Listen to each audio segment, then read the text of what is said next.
You are listening to the ForceCom Frontline, bringing you to our soldiers on the front lines of readiness. Hey everyone, welcome to the ForceCom Frontline. I'm Ashley and I'm your host. And we are recording this episode at the AUSA Warfighter Expo and Summit. And this is the inaugural AUSA event in Fayetteville, North Carolina. There's a lot going on here and we are going to share some highlights and conversations with some of our guests. And our first guest is Tawny Dixon, and she is a third of the 2021 AUSA Army Family of the Year. So welcome, Tawny, and thank you for joining me. Thank you for having me. So I'm looking forward to talking to you. I'm a spouse as well, so I think we probably have some things in common and share some frustrations and you know, the happy times, the good times, whatever. But I'm just going to start. Can you tell our listeners a little bit about your family and maybe how long you've been a spouse and some of the places you've been? So my husband is active duty service member. He's been in the Army for just hit 13 years. Okay. We've been married for 6 years. We have one baby angel in heaven, and we have a 2-year-old Cameron. And how are the twos going for you? Well, he just turned 2 4th of July weekend, so he's definitely, hold on tight. Yeah, like he said, oh, I'm 2 now? Okay, so I'm supposed to do all those crazy things at 2, and he's acting accordingly. So it's good. Going as it should. Okay, good.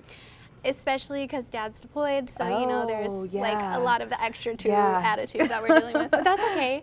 And then we have 2 dogs. We have a little mini Cherokee and a Beagle Coonhound who's crazy. And well, stationed all over. Most recently we came from JBLM, but been on and off at Bragg for 12 years. So wow. We've been here for, I want to say 3-4 years this time. Okay, so you guys are very familiar with the area. Oh yeah, the center of the universe is our home. And hopefully we'll stay our home. Oh, so, that's awesome. Yeah. We really like it here too, actually. Yeah. We just started our second 3 years, so Okay. we're looking forward to it and enjoy the area. But I just, so you are the AUSA Family of the Year, and you were talking about community, and I'm going to look at my notes because that's what I do. But you were talking about building a community and the importance of that, and sort of having a toolbox when you're moving in as a spouse and staying resilient. So can you talk about what's in your toolbox? I think my toolbox is mostly made up of maybe some mental, like allowing myself to have some mental time, like, you know, mental health. Absolutely. This is our first deployment with a child and a 2-year-old. I just did that too. Yeah, so this is all brand new to us. You know, just my sense of community, who my friends are going to be that I can lean on, who my friends' husbands are going to be that I know can help me. Like, hey, my lawnmower broke, can you help me? Also, knowing my on-post resources. So we actually live off-post. Okay. And so making sure that when I go on post, I'm not completely lost, especially at Fort Bragg. We literally have a highway that runs through the middle of it. It's so big. And so just making sure that I know, like, where's the Soldier Support Center, because that's going to be my main focus of resource. And then also, you know, the SFRG, how am I getting involved, whether they're putting out a lot of information or a little information, just knowing that I am a part of that community and I can get that redeployment information this time. Absolutely. And so you actually work for the 82nd as well, Yes. or SFR. Tell me what your position is. I'm a Soldier and Family Readiness Support Assistant, also known as a FIRSA. Okay. So I oversee all of the Soldier and Family Readiness programs throughout the entire division. That's awesome. Yep, and it kind of fits in with, you know, what you do and you know, volunteering and all of that. Yeah, I was like, wait, I can get paid to do what I'm already doing. This is awesome. And so I do consider that through my work. I know a lot of, you know, personal connections and I know a lot of the department heads of community resources and things, but I just try to use that as a way to assist other family members and say, oh my gosh, you have to call such and such and they're at ACS, or go to the Soldier Support Center. I literally have some of the addresses like memorized. Well, and I think there's so many resources that sometimes it can be a little bit overwhelming and you're not sure like which one I should go to, which one is the right thing for me. And you talked a little bit about Military One Source when you were up on stage, and they have just through what I do at work, suicide helpline. And so what have you found helpful with Military One Source? So Military One Source, I utilize them for first deployment for my kiddo. So my husband left on the current IRF activation, and so it was pretty abrupt. And we had some of those, hey, drop you off at the airport, actually come back, actually we're gonna go. And so that was really hard for him because one, like airports are really exciting. There's there's an airplane there. But two, like why are we saying goodbye to Dad? He could feel that I was sad about it. And then, oh wait, he's coming right back. And then also, we have a nanny, so he typically stays home all day. We enrolled him in summer camp, and the timing of everything was terrible. So it was literally Dad deployed on Sunday, and he went to summer camp, and Mom abandoned him on Monday. So I utilized Military OneSource to kind of help him with the deployment. They have a Sesame Street program that you can watch. We did the Daddy doll, you know, so just personally, that's what I've used Military OneSource for. Through work, I've used it for various reasons. We had a family member who, the service member went AWOL, and they didn't know what they were going to do about their on-post housing because the family was going to have to leave. And so we reached out to Military OneSource. They were able to assist them. I told the story about the family member that went down to Louisiana, and they happened to have a hurricane, and the service member was deployed. And so they were able to get the resources that were available to them in their state, even though they were not currently at Fort Bragg where they're stationed. Right, and that's one of the things you said too, is that Military OneSource isn't just at the installation. No, it's everywhere. Right. Yep, and it can help, anyone can call. I mean, family members can call, extended family members can call, spouses can call. You might not be able to get all of the access because you have to be a DOD ID card holder, but you can get information as an extended family member that you can provide to your soldier and the family to assist them as well. So you deal a lot with SFRGs. And so what would you say the importance of a spouse joining an SFRG or being part of the SFRG is? A spouse being a part of the SFRG is crucial. One of the biggest things, though, that we have seen is that the majority of the Army is now mostly single soldiers, and I don't think a lot of people realize that. And so I think as a spouse, it can be difficult for me, even being that SFRG person who's used to the old ways and saying, like, why is no one showing up to the events? Well, that's because they're single soldiers. But I think that means that we really need to identify who's their extended family member, that they consider their family, because once the S got added to the FRG, we really need to focus on our soldiers as well and their families. And I think we always encourage parents to get involved, to be key callers, because you can do it anywhere in the world. And as a spouse, I can go on the installation, I can go to the unit, I can go to Soldier Support Center. As a parent, I can't do that. And so that's your access to the information and to feel like you're a part of the community too, because I know when I was a new spouse, it was scary, it was difficult, but imagine being a parent, like that's their child that's deployed, especially at Fort Bragg with the IRF. And so I think it's very important to get involved into the SFRG. And again, what you talked about, you talked a little bit about that, staying connected. So I'm going to switch gears a little bit. And so you've PCS'd, I've PCS'd. It's hard. You uproot your life. I've given up jobs that were, I didn't want to leave and I really liked them, just to get to a new place and have to wait to find a job. So moving is hard. What things have you done to tackle some of these challenges, and maybe you can offer some advice to other spouses? So lucky me, I've moved every time my husband's been away. Oh my God. Except for the main PCS, like he was with me. But for the most part, like if we've moved houses or done anything, I've had to do that all by myself. So I think the best advice I could give for Fort Bragg in general is renting before you buy, because we did that. We had been to Fort Bragg before, but obviously installations change, surrounding areas change, and so we rented in an area that we wanted to settle down, and then when we looked to purchase, we looked at other areas, but we ultimately went back to where we rented because we knew that that's where we loved. At JBLM in particular, my husband's unit attaches to all other units. So we were there for 2 years almost to the day, and I saw him non-consecutively for 3 months total. Oh my gosh. Yeah, it was really hard. And so we lived off base at the beginning, and I told him, no heck way. Like, we have to move on post because I need that immediate community. Like, I need to be able to push the trash can to the edge of the yard, not have to say anything to anyone, and they know, you know, like, oh, she's just having a spouse moment.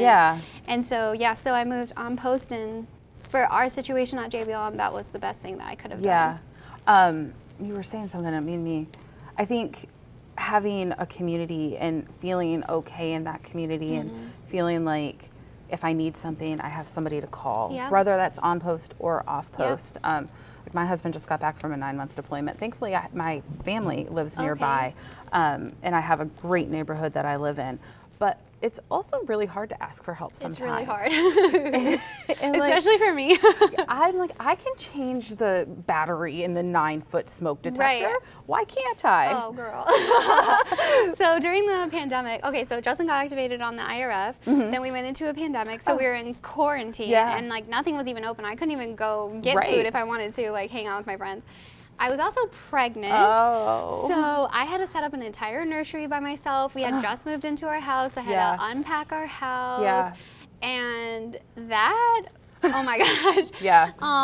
So I would say, knowing your community, because we moved into a brand new neighborhood, there wasn't even that many houses, so we were all stretched out, and then someone created a Facebook page, and it was more of like a, hey, I'm a Lone Ranger here who wants to help me because I bought a lawnmower and it just got delivered and I don't know how to get it out of this crate. But I think, we do, as spouses, learn how to play both roles. We really do. You have to, and I think, you know, I'm an only child, so I think I've always been pretty independent, but when you don't know if you're going to be alone and taking care of 2 kids at a point, I think you've really got to have the resilience, and just you put your boots on and you do what you have to do. I mean, true, I was on, I told people at work this and they all gave me a lot of crap for it, but my smoke alarm was beeping and I had to get it, and it's like a 9-foot ceiling, and I didn't want to get like the big bulky ladder out, so I moved the ottoman into the bedroom, put a step stool on the ottoman, saying to my kids, don't do this. Don't do as mommy do as mommy says. Don't do this. And then in the end, the battery I put in was dead. And I had to get up there and get the big ladder out anyways. But I mean, like I said, it's just things that you have to do, and you get through it any way you can, really. I mean, honestly, like so many times my husband's come back and go, okay, well, this is where we live, and this is your bedroom. Like, because he has no idea, so we have to do that. Well, and speaking of that, reintegration. Reintegration, I mean, it sounds great when you're like, my soldier is coming home. That's super exciting. But that reintegration phase is hard. Yeah, so ours for COVID was really difficult because I had been alone, like literally in my space by myself. And so I'm a pretty outgoing person, and for me it was like, oh my gosh, now I have to share this space with someone else, which is fine, but it was just difficult. And then also not even having like physical touch, like I didn't even hug a friend for months, and so having someone like physically sitting on the couch next to me, I was like, this is so weird. Also explaining to my husband about the shortage of meats and toilet paper when they didn't have that where he was, so he truly didn't believe me. Like, what is I going had to on? show him pictures. And then also like, oh, by the way, we're having a kid in a couple months, so our whole house was now child-proof. And that was, I truly don't know how he felt because like I'm not him, but I could see it on his face. It was overwhelming. Well, and now you have a kid, and so we just did our first with 2 kids, and they want to help so much, and you're like, I want the help, but you're also like, I've got it. Like, I know the schedule, I know what I'm doing, and it's like you're training. And I'm not gonna lie, my husband is back there. He's a public affairs, so he's probably listening, but it's almost like you're training them, and it's another thing you have to do when you're already doing all of the things. Yeah, I think it's definitely finding the balance of like, what I always try to tell our families is, you have to think back to what they remembered when they left. Like that was their routine, and so now you've completely changed your routine because you're single mom in it or single dad in it or whatever, and then now you have to bring them up to speed on what your routine is, but also consider that in their mind they're thinking of what they used to do. So like also being patient and explaining why you've changed things too. So I'm interested to see where my feedback to my family helps my personal life. So we'll see. I think it's just going into it, you have to know that it's not going to be all rainbows and butterflies. It is a challenge, but in the end, you know, the kids are happy, dad's home, and Oh yeah, I'm gonna be chopped liver when Dad gets home. Like Cam's gonna be like, yeah, no. My kids were like, who are you? Only the person who took care of you for 9 months. And, you know, built it in my body, but that's fine. Yeah, exactly. So you have been involved in the community in helping soldiers, obviously. So how did that start for you, and why was that something that was important for you to do? So when I was a new military spouse, I got really sick, and I had to go to the Army hospital, which was very new to me. Yeah. I'm used to like my at-home family doctor, and I had dogs at home. I had a lot happened during that time. Yeah. And I had to figure out how to ask for help, and I didn't even know who to ask for help. I literally was just like, oh, I met this one lady at this one meeting, like maybe she can come to my house and let out my dogs that are crazy and she doesn't even know. And then I realized, like, I gotta build a community, and so then I started volunteering with the SFRG program. But when I got at Bragg in particular, I just know how spread out it is here, and I just wanted to make sure that I was involved in as much as I could, so that one, I can help other people get involved, and two, I can know my resources, so that if that were to ever happen to me again, I've built my community. Yeah. And the one thing I really like about being a military spouse when it comes to building our community is that we get the opportunity to make friends with people that we may have never met in our whole life. Absolutely. And like, you know, typically you make friends where you go to high school or college, and then you stay friends with those people. But as military spouses, we get to meet people from all walks of life. Around and we get the world. Yeah, the whole world. We get to bring different perspectives to things. Yeah. And you know, who knew my neighbor across the street was a better dog mom than I was? Like, my dogs would literally, like, if I opened the front door, they would book it to her house because they just had more fun at her house, you know? So it wasn't like, it wasn't home. But it's just, you know, reminding yourself that you have to build this community or you're going to be easily isolated. And you never know, because I always thought, you know, oh, something like that would never happen to me. And then there it was. So making sure that you have that sense of community is very important to me, and that's why I got involved. Yeah. So we talked about moving, we talked about PCSing. What about volunteering? So you guys do a lot of volunteering, I understand. I've created some programs even. How did that start for you? So my husband's program started because he, you know, it's just stressful to be in the Army in general. Like, he's a first sergeant, so he takes on a lot of responsibility, and he's got a lot of people that he's trying to mentor to, you know, but so we have a bass boat, and he likes to go fishing, so he would go out fishing, and sometimes he'd even go by himself, and he would just talk about how relaxing it was, and I was like, why don't you take other people out fishing, you know, like, is there anyone else that might be relaxing for them too? And then he started taking some veterans out and some active duty, and then the Warriors on the Water actually reached out to my husband and told him, like, hey, we have this one vet, he's looking to go fishing, first guy we thought it was you, would you be willing to take him out? And so Justin took him out, and that's the story that I shared about.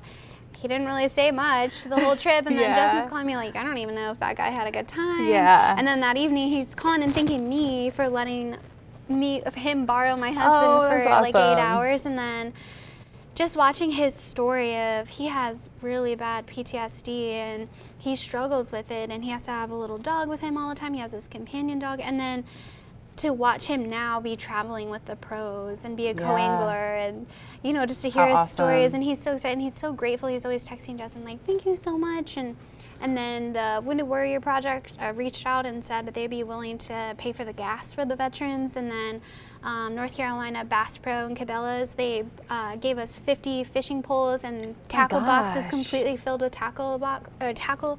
So it's completely free for anyone that comes out. And How just awesome. I know. And my husband just took some random people out fishing, and I mean, that's got to feel great though too, to be helping veterans and you know, somebody who might need a little bit of, you know, just getting out of the house. Just extra love. And I think for him, he's like, you know, one day that might be me. You never know. So making sure that you're giving back to the community is really important to us. Absolutely. So I don't want to take too much of your time. I have a couple more questions. Specifically, we talked about, you know, you being a new spouse and you had some medical stuff and not sure of all the resources. So maybe I'm changing my question a little bit, but if you are a new spouse, I think sometimes there can be a stigma with using some of the Army services. You know, oh, I don't want to go to ACS, whatever. What do you say to that? I mean, I see that literally every day at work. But I just really think that the more you educate yourself on the programs, the better off that you're going to be. Yeah. Well, one of them is financial readiness. A lot of people refuse to use that. But I always joke, like, have you ever met a rich person? Because they have probably like 10 financial counselors and advisors. And you can get it for free. And you can get it for free. And so I don't think we should be ashamed of utilizing our resources. I think we should encourage it because you just never know what's going to happen. Yeah. And like I said up there, you know, the IRF happened, we had to have families quit their jobs, and then that turns into a loss of income, and then you have to virtually teach your kids, and then you have like caregivers who now lost their job because a parent is home, and that has a ripple effect. And so if you're not embedded in the financial readiness program already, then you're not going to have the tools to make sure that you're ready. For sure. Oh, where'd my question go? Give me a second. You were talking about, that's what I want to ask you. So you guys do a lot with PTSD. Yep. And I think one of the things that we struggle with is the stigma of behavioral health. Yes. Have you had any experience with helping families connect with the right resources with that? So that's a really great question. So I lost a child 7.5 years ago, and so for me, I've had to personally utilize behavioral health resources, and that is very difficult as a parent, as a regular civilian who loses a child, and then you add the military aspect of it, and that can be very lonely. The service member might not even be there during all of that. So I actually started a grief support group on Fort Bragg where it's focused on pregnancy and infant loss, and we have seen recently there's been a lot of encouragement of behavioral health Army-wide, I think. And so we have seen an increase of people that have started showing up. And even some of them are service members, and they're saying, you know, I don't even know how to go back to my unit, and I have this burden on me, and I just, you know, and so I think that we definitely need to focus on our mental health. And I said that at the beginning, like that's one of my toolbox things, whether you just need to sit in the bath and close your eyes, or you need to go talk to a professional, you know. Sometimes I think we live in an instant gratification society where we take to 100%. Social media a little too much, and we self-diagnose ourselves. I mean, we do. We do. And so I think it's better to go to a professional who can help you, and they can really find the root of the problem, or, you know, something that you might not even realize is causing, you know, like reintegration. We talked about how difficult that could be. You could think that you and your spouse just aren't getting along anymore because they've been gone, but really you could be struggling with the reintegration process. So making sure that you're talking to a professional is really important to me. And so have you utilized the MFLC at all? I have utilized the MFLC, and I've also utilized like the actual behavioral health facilities. And so what do you say to somebody who is struggling, is unsure, is maybe a little scared to ask for help? What would your advice be to them? Well, what happens if you don't ask for help? I mean, that's the scariest question for me is, you know, if you don't, what is it going to lead to? And also, sometimes we just need that person that we can vent to that's a middle ground, gives us a reason, which I do like MFLC for that because it's not long-term care. They can meet you literally anywhere except for your car and your house. Like, you can go to Starbucks and chat, you can go on a walk, whatever you want to do, they're available for. And they can just give you a different perspective. And I know we work with master resiliency training, and some of the biggest things that we see is that how do we respond to crisis, especially the Murphy's Law during deployment? Like, it might be a normal thing that happens, but when you're in the middle of a deployment, it can feel even more, you know, heavier, and then you start this downward spiraling. So being able to just get that off your chest to someone, and then they can bring you back and level you and say, hey, that's totally normal. Or say, okay, I think that we should, you know, refer you to a behavioral health. Well, and I would have to assume, my husband is an RIF, but having a deployment like that where you are just like, you're going. How do you handle that? So the first time was difficult because, you know, everyone has the little kisses in the jar, and or you have the countdown, like whatever you do. And you're able to count down. For that, it was like, I have no idea. And we were watching it on the news, and it was pretty open source, and we just had no idea. And that was the first time that the 82nd's been activated in 30 years, so no one really even thought it was going to happen. And like I said, I was pregnant, so it's just more focusing on like, how can I be ready at home so that when my husband gets back, we can be prepared to have a family. And now it's just, honestly, it's just like, how do I survive with a 2-year-old who has an attitude every day? Oh my gosh, I feel you. Yeah. But I do think fundamentally, for me personally, for an IRF, if we fundamentally understand the IRF and what the mission is and the cycles of the IRF, and knowing like, okay, once he redeploys, we're gonna go on the IRF 3, and we're gonna have some downtime, and then we'll go into our heavy training cycle. And so if commanders and command teams can do a good job of fundamentally understanding the IRF to their families, I do think that it would really help. Yeah, I think you hit a big thing, communicating and keeping the families in the loop. I think that's super important. So lastly, I just want to ask, so what sort of advice would you offer an Army family? Ooh, gosh, advice. And we've talked about so many things, and you've given some great advice already, but what would your kind of bottom line be?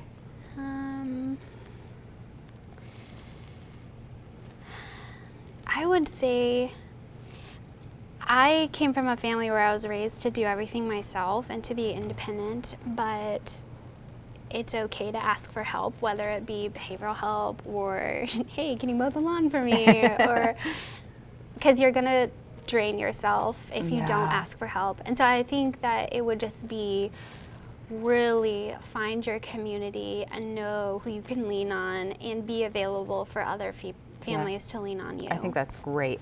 And you were an Army brat, right? Or no, I wasn't. Oh. My mom just was a little bit of a gypsy and likes to move around, but I did. I moved 37 times in my life, and I went to multiple schools. I didn't have the military brat side of it, but I had the always being the new kid, which I always joke with my friends is that I have all these friends, but none of them know each other. And then I try to bring everyone out for dinner, and everyone's like, hey, I'm Tony's friend from...